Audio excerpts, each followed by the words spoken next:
The wire Hindi के Facebook live कार्यक्रम में आपका स्वागत है। आज हमारे साथ हैं जदयू के राज्यसभा सांसद अली अनवर जी। अली अनवर जी से हम जानने और समझने की कोशिश करेंगे कि पिछले कुछ दिनों में बिहार की राजनीति में जो भी बदलाव हुआ उसका राष्ट्रीय राजनीति पर किस तरीके का असर पड़ेगा, जो हुआ वो क्यों हुआ, इन चीज़ों पे चर्चा करने की कोशिश करेंगे। आपका बहुत स्वागत है अली अनवर जी। सबसे पहला सवाल तो मेरा आपसे यही है कि जहाँ तक मुझे ख्याल आता है कि नीतीश कुमार की ये घोषणा करने का कि हम बीजेपी के साथ सरकार बना रहे हैं, और जैसा उन्होंने कहा कि ये मेरी अंतरात्मा की आवाज़ थी, तो आप शायद पहले व्यक्ति थे, जदयू से पहले सांसद थे जिन्होंने कहा कि ये मेरे अंतरात्मा की आवाज़ नहीं है। तो ऐसा क्यों है कि एक ही पार्टी के जो लंबे समय से लोग साथ हैं, एक व्यक्ति को लगता है कि राजद से अलग होना उनके अंतरात्मा की आवाज़ है, और आपको क्यों लगा कि ये आपके अंतरात्मा की आवाज़ नहीं है? इसमें क्या गड़बड़ी दिखी आपको? देखिए, जिस शाम ये सब डेवलपमेंट हो रहा था जी जी, और नीतीश कुमार जी गए राजभवन, इस्तीफा दिया,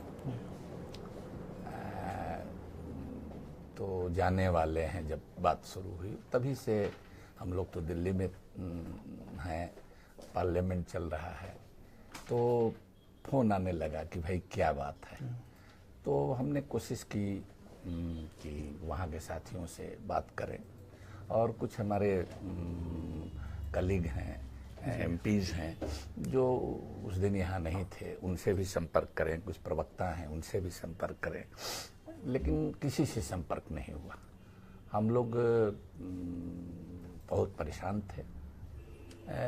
तो जो भी खबर मिली वो टीवी से ही मिली, और हम लोगों ने देखा कि उन्होंने इस्तीफा कर दिया, और फिर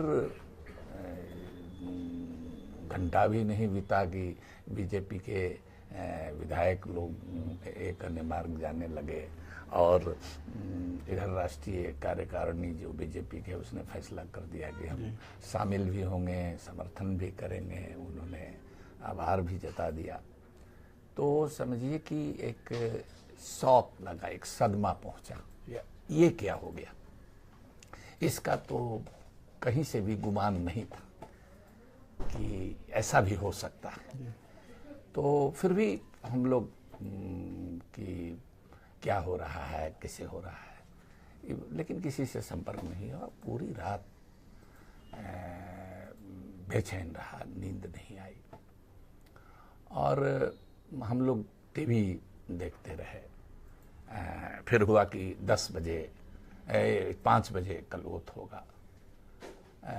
फिर हम लोगों ने सोचा कि कल तब सवेरे हम लोग पहुंचेंगे वहाँ पटना, लेकिन फिर सवेर होते होते ये पता चला कि नहीं, 5 बजे की जगह 10 बजे ही वोट होगा। ये सारी चीज़ें मन को झकझोर देने वाली चीज़ें थी, और जो देश भर से जो फोन आ रहे थे, और जो क्योंकि हमारा सरोकार शुरू से रहा है भाई, हम एक बिहार में सिमट कर नहीं है।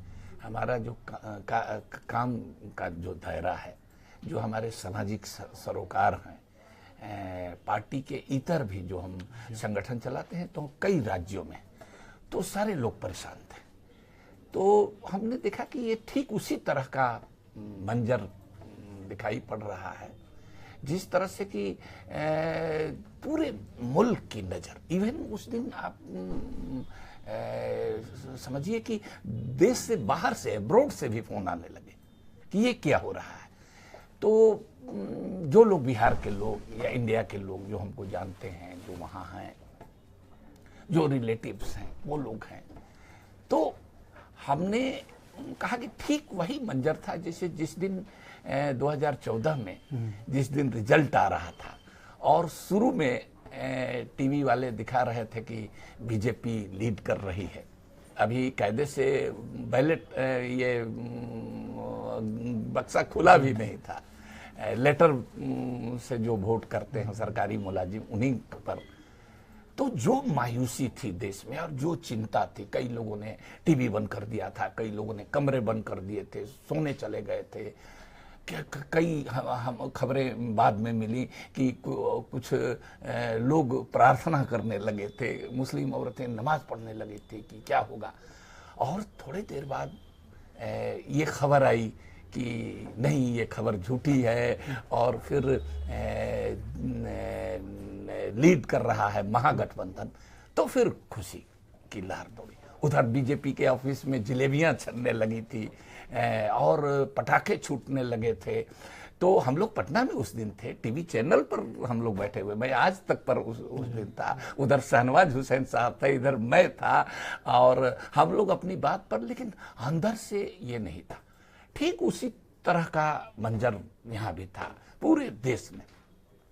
देखिए, हम लोगों के सबसे बड़ी जो मैंने बात ये हुई कि नीतीश जी की शख्सियत ऐसी थी कि उनको जब से मोदी जी को हम लोगों ने बिहार में परास्त किया, बीजेपी को, तब से एक उनकी जो छवि में जो निखार आया था, उनसे उसी तरह की उम्मीदें बढ़ गई थी। पूरे देश के प्रगतिशील लोग, पूरे देश के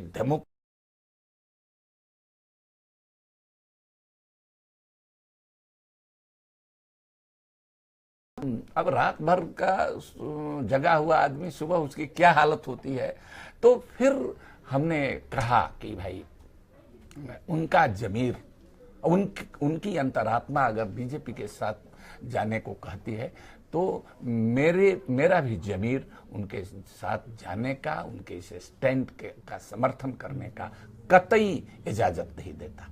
और मैंने किसी से कोई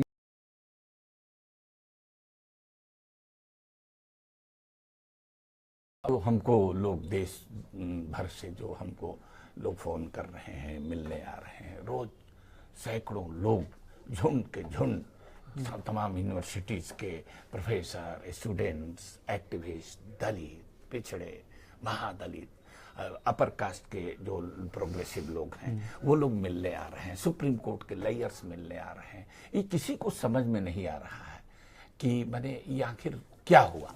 इस बात का ये अंदाज देखिए, एक हम लोग समझ रहे थे कि एक इनर कन्फ्लिक्ट है, उसका रास्ता भी निकल सकता था। और उनका मन मिजाज हम लोग जानते हैं, कई बार इस्तीफा वो दे चुके हैं, रेल मंत्री रहते हुए दे चुके हैं, मुख्यमंत्री रहते हुए इस्तीफा दे दिए जब चुनाव में 2014 और बिहारे हम लोग, और मांझी जी को बना दिए। तो ये लग रहा था कि ये इस्तीफा दे सकते हैं, लेकिन इस्तीफा देने के बाद चुनाव करा सकते हैं वगैरह का कुछ ऑप्शन हो सकता है, या कोई बीच का रास्ता निकल सकता है।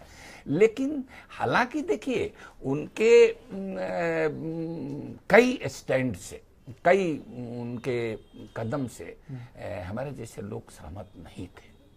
और लेकिन कोई फोरम हम लोगों को नहीं मिल रहा था जहां हम लोग अपनी बात कर सकें।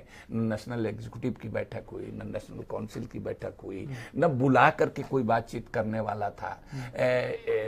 अचानक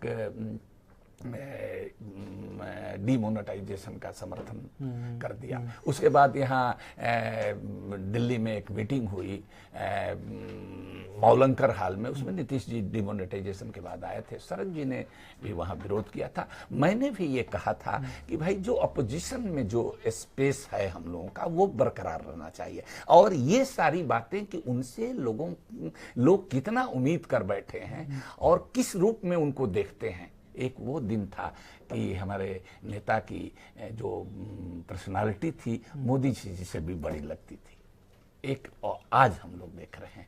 तो एक तो हमारा स्पेस अपोजिशन से खत्म हुआ। दूसरा जो हमको लगता है जो एक चिंता की बात है कि हम लोगों की पार्टी जरूर छोटी थी। हमारे नेता भी कहते थे, नीतीश कुमार जी, कि हमारी पार्टी छोटी भले हो लेकिन हमारे विचार राष्ट्रीय हैं। लेकिन अब वो कह रहे हैं कि नहीं, बिहार के हित का सवाल है। नहीं, ये बिहार का सिर्फ सवाल नहीं है, और बिहार के करोड़ों लोगों की हिंदुस्तान की दुआएं थी, करोड़ों लोगों का समर्थन था, गरीब, गुरबा, दलित, पिछड़े, अकलियत के लोगों का, उन सब लोगों को चोट पहुंची है। तो ये लगता है कि भाई आप बिहार पर सिमट जा रहे हैं। ये बात सही है कि और लोग भी दोषी हैं, कई पार्टियों के लोग दोषी हैं। जो हम लोग समझते थे, जो देश की भावना थी, उनके मुताबिक उनको कॉर्नर करने की भी कोशिश हो रही थी, ये लग रहा था।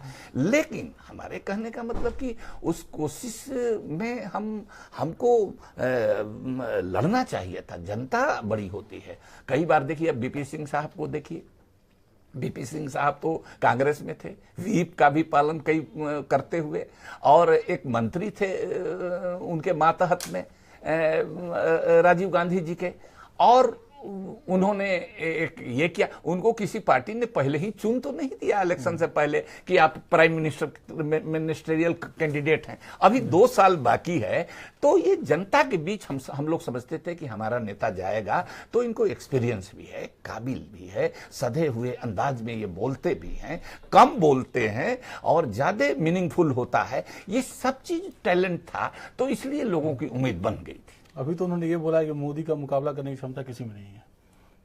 देखिए, अभी तो क्या कहें, मैंने ये तो एक नजूमी जैसी बात हो गई। अभी राजीव गांधी जी 400 वोट लेकर करके आए थे एमपी, और वो सिराजा बिखरते समय नहीं लगा।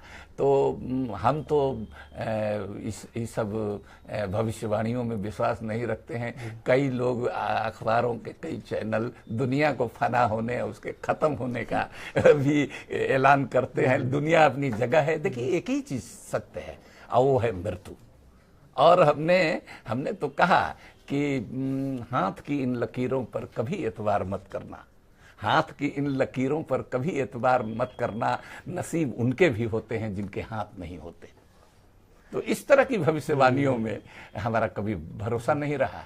अच्छा, ये एक चीज जो मतलब इस्तीफा देने के बाद जो भी एक बार राजभवन के बाहर उन्होंने मीडिया से बात की, और ये जो दूसरी अभी प्रेस कॉन्फ्रेंस की उन्होंने कल परसों, तो इसमें जो कुछ ये निकल के आई, उसमें एक ये बात दिखती है कि भले ही उनका एक लालू जी के साथ वो आ गए थे, लेकिन एक जो असहजता है और एक कहीं ना कहीं ये कल जो लालू जी की प्रेस कॉन्फ्रेंस थी, उसमें भी कहीं ना कहीं ये था कि एक जो अंतर्विरोध था या कुछ चीज़ों को लेकर जो असहमति, या एक जो भी एक मुझे लगता है कि एक समान लोगों के अंदर जो एक स्वाभाविक एक प्रतिस्पर्धा जैसी जो स्थिति होती है, वो बनी रही, वो असहजता बनी रही, लेकिन किसी तरीके से उसको ढक के चीज़ों को चलाने की कोशिश की गई।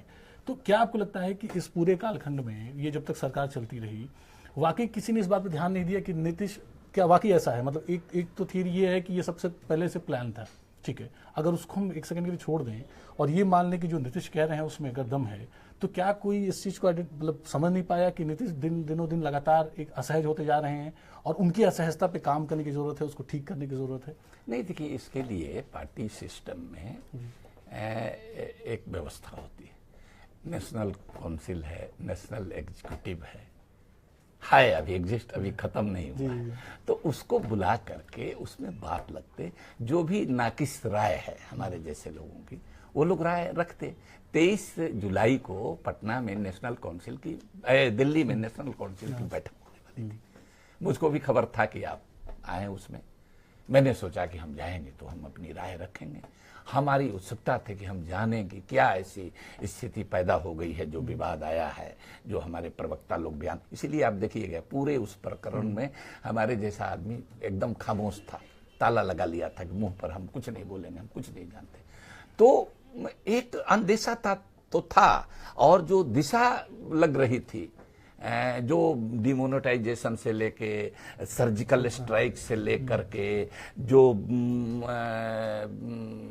आपको राष्ट्रपति चुनाव से लेकर के, या आपको जीएसटी से लेकर के, सारी चीजें कुछ संकेत तो दे रही थी, लेकिन हालत ठीक उसी तरह से थी कि भाई मरते हुए आदमी को भी एक उम्मीद रहती है कि अंतिम समय में कोई चमत्कार हो जाए और हम कहीं बच सकते हैं।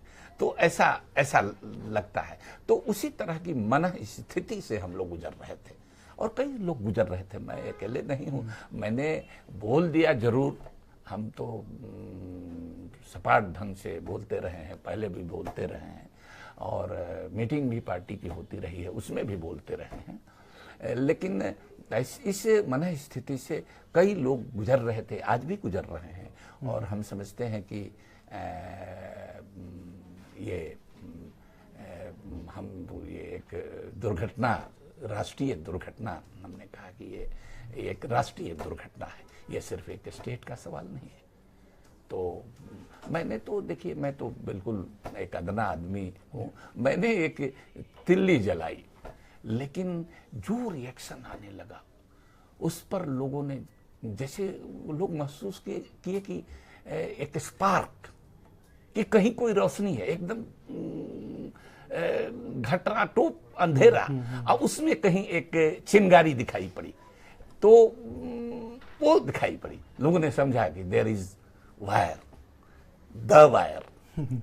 तो मैंने है, लोग हैं, विनोद दुआ साहब जो बोलते हैं अकेले, जो आपका द वायर बोलता है, जो एनडीटीवी बोलता है, जो रवीश कुमार जी बोलते हैं, जो पुण्य प्रसून जी बोलते हैं, इस तरह के प्रिंट मीडिया में मैं तो देख रहा हूं, मैं खुद भी जर्नलिस्ट रहा हूं 30-35 साल, और मैं देख रहा हूं हमारी बात होती है, सब लोग एक अजीब तरह की बेचैनी, पूरे देश में एक अजीब तरह का माने डर भय का माहौल है साहब। देश में मॉब लिंचिंग हो रही है, हमारी पार्टी इतनी बड़ी, हमको कोई कहने वाला नहीं है कि मॉब लिंचिंग हो रही है, हमारे लोग मारे जा रहे हैं, कहीं दाढ़ी देख करके मारे जा रहे हैं, कहीं टोपी देख करके मारे जा रहे हैं। मैंने पार्लियामेंट में अपने विवेक से मैंने जो कुछ भी बोला, मैं अपने विवेक से मैं गया मेवात के इलाके में, जब भी इस तरह की घटनाएं हुई, जहां जहां हुई, मैं ईद की नमाज पढ़ने तक था, मैं मुझको पटना जाना था, मैं नहीं गया, मैं ईद की नमाज के बाद वहां गया, मैं गिरिडीह गया, हजारीबाग गया, रामगढ़ गया, रांची गया, जहां जहां गया। मैंने जो कश्मीर में जो हमारा पुलिस का अधिकारी नमाजियों की हिफाजत के लिए गया खड़ा था, उसको मॉब लिंचिंग हुई उसकी। ये सब चीजें देश को एक अराजकता की तरफ ले जा रही हैं, एक समझिए कि एक गृह युद्ध के कगार पर देश को इस हुकूमत ने खड़ा कर दिया है। तो एक डर है, इसको माने इस बेचैनी को महसूस कर रहे हैं, बहुत सारे लोग महसूस कर रहे हैं, और देखिए आगे पीछे लोग बोलेंगे, आगे आएंगे। अच्छा, एक जो बात मतलब कही जाती है, जो बीच बीच में कई बार चर्चा में आती है, जो एक नैरेटिव बिल्ड करने की कोशिश की जाती है कि जब जदयू भाजपा के साथ जो पार्टी थी, उसकी सरकार थी दोनों की, तो बिहार में बहुत विकास हुआ और बहुत चारों तरफ हरियाली थी, और अब जब से राजद के साथ थी तो बहुत गड़बड़ चल रहा था, और ये बहुत अच्छा हुआ कि ये लोग अलग हो गए। नहीं, ऐसा कुछ नहीं है, ये मीडिया के एक बड़े हिस्से का प्रचार जरूर था, ये बीजेपी का प्रचार जरूर था। बिहार में नीतीश बाबू अब भी सुशासन बाबू थे, और वो खुद भी कहते थे, हम लोग भी कहते थे, उसकी तायद करते थे, और उसमें कोई ये नहीं थी। दिक्कत होती है, अलायंस में दिक्कत होती है, और सवाल ये है कि कोई अनजाने में हम लोगों ने किया, हमारे नेता ने उनसे अलायंस बनाया। ये सारी चीजें लालू जी कन्विक्टेड हैं, ये कोई हम लोग के समय में हुआ है, उनके लड़के मंत्री हैं, उन पर तो कोई आरोप नहीं लगा है। हमारी सरकार में अगर कोई घोटाला हुआ होता, कोई बात होती तो एक बात था, तो रास्ता था बचने का। नहीं, यहाँ मैं आपसे जानना चाहूंगा कि जिस बात को लेकर अलगाव हुआ, जो तेजस्वी वाला जो पूरा मामला है, तो एक तबके का ये मानना है कि अगर लालू जी ने तेजस्वी का इस्तीफा दिलवा दिया होता तो ये शायद महागठबंधन जो है नहीं टूटता और नीतीश बने रहते।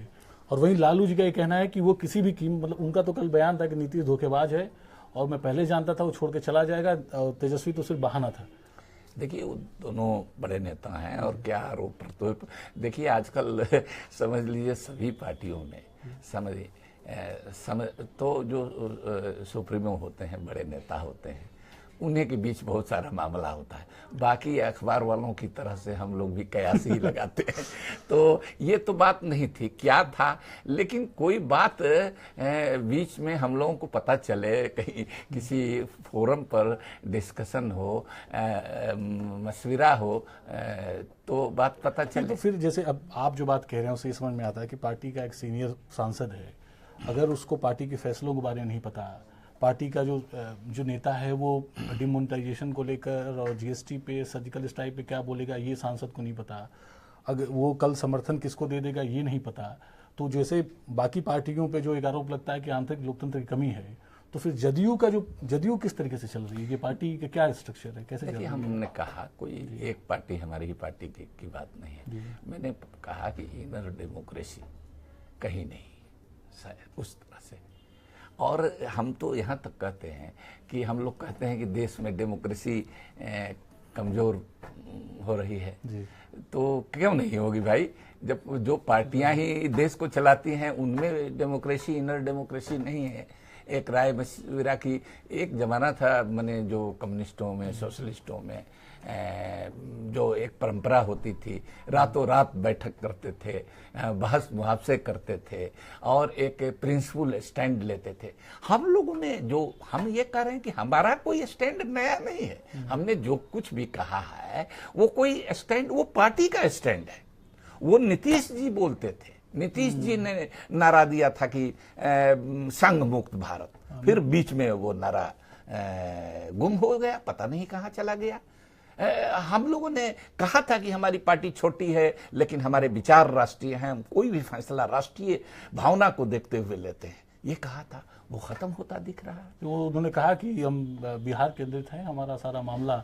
ये अब न कह रहे हैं, हम यही न कह रहे हैं कि इसीलिए कह रहे हैं कि राष्ट्रीय दुर्घटना है। उनके अंदर ये कैलिबर था कि वो देश के मामले में हस्तक्षेप कर, उनको गंभीरता से पूरा देश सुनता था। तो ये फिर मैं उसी बात पे आऊंगा कि जो ये लालू जी का कहना है या बाकी लोगों का भी एक तबके का मानना है कि ये तेजस्वी का मसला सिर्फ एक बहाना था कि हम इस वजह से जो है वो महागठबंधन से अलग हो रहे हैं, किसी भी तरह जो है देर सवेर नीतीश जो है बीजेपी के साथ चले जाते। तो आपका जो ऑब्जर्वेशन है इस बारे में क्या है? मतलब आपने बताया कि जीएसटी और नोटबंदी और बाकी मसलों पर धीरे धीरे उनके विचारों में एक बदलाव, एक लाइन में एक परिवर्तन दिखाई दे रहा था। तो क्या आपको भी लगता है कि जो तेजस्वी का मामला है वो सिर्फ और सिर्फ एक बहाने के लिए था? देखिए, अब उस तरह से अंदाजे बयां अलग अलग होता है ना, हम उस तरह से नहीं कह रहे हैं, नहीं कह सकते हैं, लेकिन हम ये समझते हैं कि रास्ता निकल सकता था और हम लोगों के हुकूमत के दरमियान कोई भ्रष्टाचार और कोई इस तरह की बात तो हुई नहीं थी।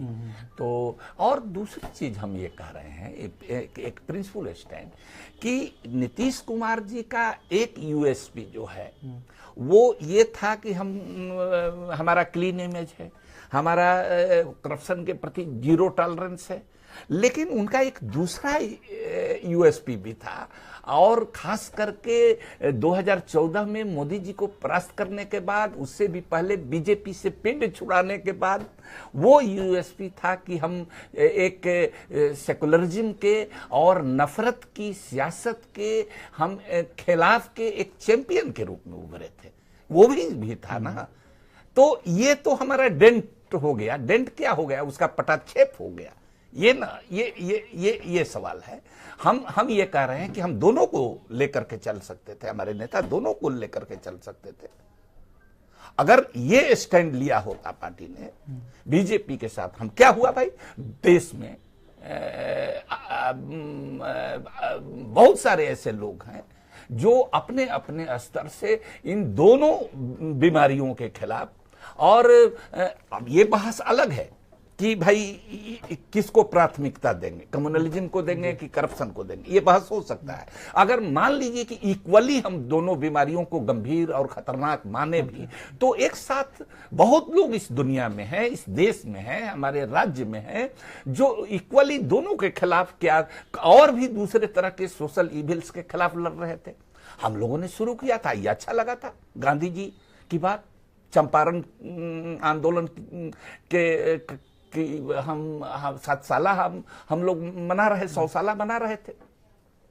तो गांधी जी जिस बात के लिए शहीद हुए, जो गांधी के चीजों को हम लोग ले रहे थे, अब हम क्या जवाब देंगे लोगों को? छोड़ दीजिए मुसलमानों को, लेकिन और भी तो दूसरे लोग हैं, उनको क्या जवाब देंगे कि हम कहां चले गए?